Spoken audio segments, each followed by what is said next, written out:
ဒါကJadi win power set ပေါ့ဗျာ Jadi win power set bracket တန်နေလေးပြပြနော် bracket တန်နေက bracket ကိုကျွန်တော်တို့အပေါ်တိုင်းလေးကိုအရင်တက်ထားပေါ်တိုင်းလေးကိုတက်ထားပြီးတော့အောက်တိုင်းကျတော့မလုပ်ဘူးဒီ bracket ထဲကိုဒီ bracket ထဲကိုဒီဟာလေးနော်ဒီကစုံလို့လည်းခေါ်တယ်မြုံလို့လည်းခေါ်တယ်အဲ့ဒီစုံကဒီဟိုပါလေဂျိတ်ကလေးပေါ့အဲ့ bracket ထဲကိုဂျိတ်ကလေးကိုထည့်ပြီးတော့မှအောက်တိုင်းနဲ့တက်ဒီလေးပေါ့နော်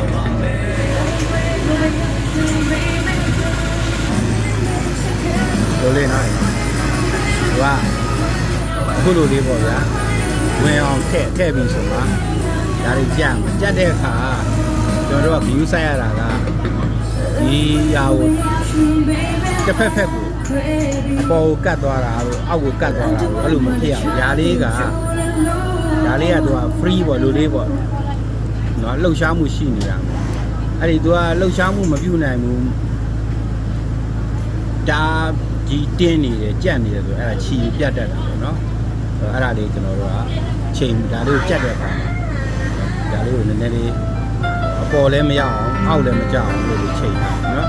ချိန်ပြီးတော့တစ်ခါဒီမှာကွာလေးရှိတယ်ဗျာဒီက bracket ကကွာလေးဒီကွာလေးနဲ့ဒီဂျိတ်ကလေးနဲ့ကလည်းမထိအောင်ကျွန်တော်တို့ view side ပြီးတော့